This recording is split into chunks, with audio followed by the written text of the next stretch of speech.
नमस्कार। जब हम महात्मा गांधी के बारे में सोचते हैं तो अक्सर आज़ादी की लड़ाई की बात होती है। लेकिन गांधी ने भारत के लिए एक ऐसा सपना भी देखा था जिसका केंद्र शहर नहीं बल्कि गांव थे। उनकी ये क्रांतिकारी सोच थी ग्राम स्वराज। ये सिर्फ एक आइडिया नहीं था बल्कि पूरी तरह से आत्मनिर्भर समाज बनाने का एक ब्लूप्रिंट था। तो क्या था ये ग्राम स्वराज? आइए जरा गहराई से समझते हैं। गांधी की पूरी सोच को शायद उनका ये एक वाक्य ही बयां कर देता है। गांवों का खून वो सीमेंट है जिससे शहरों की इमारतें बनती हैं। सोचिए, इस एक लाइन में ही वो पूरी जड़ छुपी है जिसे गांधी बदलना चाहते थे, यानी गांवों का शोषण। गांधी की नज़र में भारत असल में दो हिस्सों में बटा हुआ था। एक तरफ थे चमकते दमकते शहर और दूसरी तरफ थे पिछड़ते गरीब होते गांव। और उनके लिए ये सिर्फ एक बंटवारा नहीं था बल्कि ये एक ऐसा रिश्ता था जिसमें एक यानी शहर दूसरे का यानी गांव का फायदा उठा रहा था। गांधी के लिए ये जो अंग्रेजों के जमाने के शहर थे, ये महज शहर नहीं थे, ये शोषण के औजार थे। उन्होंने इन शहरों को दलाल और कमीशन एजेंट तक कहा। उनका मानना था कि ये शहर यूरोपीय ताकतों के साथ मिलकर गांवों को चूस रहे थे, उन्हें अंदर से खोखला कर रहे थे। ये शहर उन्हें अप्राकृतिक लगते थे, जो सिर्फ लूट खसोट पर ही टिके थे। तो सवाल उठता है, क्या इसका मतलब ये है कि गांधी शहरों को पूरी तरह से खत्म कर देना चाहते थे? ये एक बहुत आम गलतफहमी है जो लोगों को होती है। नहीं, बिल्कुल नहीं। उनका मकसद शहरों को मिटाना नहीं बल्कि उन्हें सुधारना था। वो असल में गांव और शहर के बीच एक नई, एक हेल्दी पार्टनरशिप बनाना चाहते थे। एक ऐसी पार्टनरशिप जिसमें दौलत का बहाव शहरों से वापस गांव की तरफ हो। शहर गांव की अर्थव्यवस्था पर परजीवी की तरह जीना बंद करें और समाज के शरीर पर फोड़े की तरह न उभरें बल्कि अपनी सही और प्राकृतिक जगह लें। तो फिर इस पूरी समस्या का गांधी का हल क्या था? यहीं पर उनका सबसे शक्तिशाली विचार सामने आता है, ग्राम स्वराज। एक नए समाज का उनका पूरा ब्लूप्रिंट। ग्राम स्वराज मतलब गांव का अपना राज, अपना शासन। ये एक ऐसा मॉडल था जिसमें लोकतंत्र में सबकी भागीदारी हो और गांव हर तरह से आत्मनिर्भर हो। इसका मेन मकसद था गांवों को इतनी ताकत देना कि वो पश्चिमी औद्योगिकरण के खतरों से बच सकें।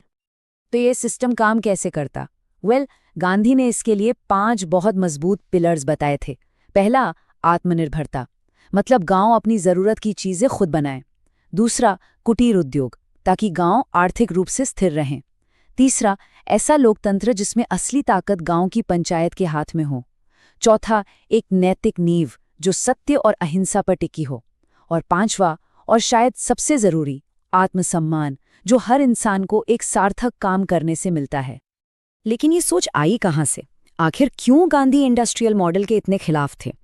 इस विजन के पीछे कुछ गहरे दार्शनिक कारण थे। चलिए अब उसे समझते हैं। यहाँ पर ना 2 बिल्कुल अलग दुनियाओं की तस्वीर साफ हो जाती है। एक तरफ है गांधी का विजन, जहाँ सब कुछ विकेंद्रीकृत है, छोटे समुदाय हैं और सर्वोदय यानी सबका कल्याण सबसे जरूरी है। यहाँ मशीन इंसान के लिए है, इंसान मशीन के लिए नहीं। और दूसरी तरफ है औद्योगिक मॉडल, जो केंद्रीकरण, मास प्रोडक्शन और कुछ ही हाथों में दौलत इकट्ठा करने पर जोर देता है। एक के केंद्र में इंसान है तो दूसरे के केंद्र में सिर्फ मुनाफा। तो इसका मतलब क्या ये है कि गांधी हर तरह की मशीन के दुश्मन थे? ये भी एक बहुत अहम सवाल है और इसका जवाब उनकी सोच की गहराई को दिखाता है। नहीं, और इसका जवाब खुद गांधी के शब्दों में ही मिलता है। उन्होंने कहा था, मुझे मशीनरी से नहीं बल्कि मशीनरी के प्रति दीवानगी से आपत्ति है। इसके पीछे का मकसद मेहनत बचाना नहीं बल्कि लालच है। मतलब उनका विरोध टेक्नोलॉजी से नहीं था बल्कि टेक्नोलॉजी के उस इस्तेमाल से था जो कुछ लोगों के लालच को पूरा करने के लिए लाखों लोगों का शोषण करता है। इस मशीनरी की दीवानगी के खिलाफ गांधी के 3 बड़े तर्क थे। पहला, ये बड़े पैमाने पर बेरोजगारी पैदा करती है। दूसरा, ये सारी दौलत कुछ ही लोगों के हाथों में जमा कर देती है, जिससे कुछ लोग लाखों की पीठ पर सवारी करते हैं। और तीसरा और सबसे खतरनाक, ये इंसान को अमानवीय बना देती है, उसे मशीन का एक पुर्जा बना देती है।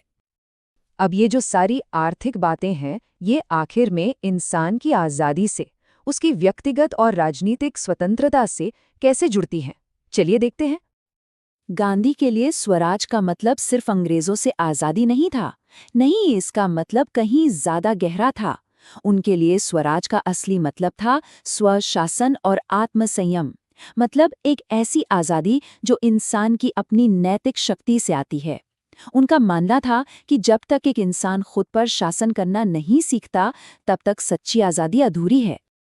गांधी की सोच कितनी अलग और अनोखी थी, ये समझने का सबसे अच्छा तरीका है उनकी तुलना कार्ल मार्क्स से करना।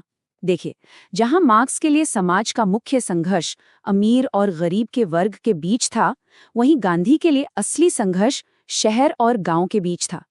मार्क्स ने गांव के जीवन को पिछड़ापन कहा, तो गांधी ने गांव को राष्ट्र का दिल माना।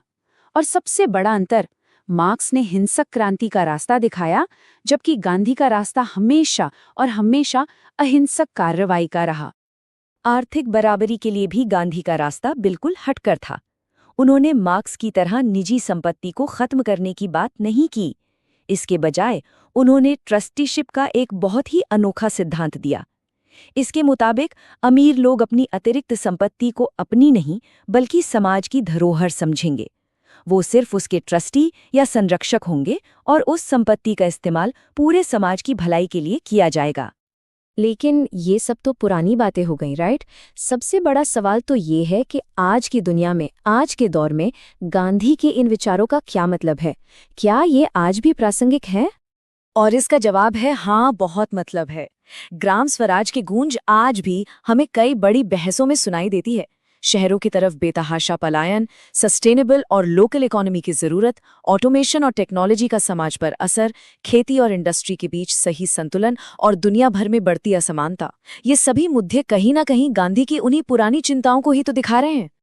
और ये सब हमें एक बहुत बड़े सवाल पर लाके खड़ा कर देता है। वैश्विक संकटों से भरी इस दुनिया में क्या हमारा भविष्य उतना ग्लोबल है जितना हम सोचते हैं, या फिर कहीं ज्यादा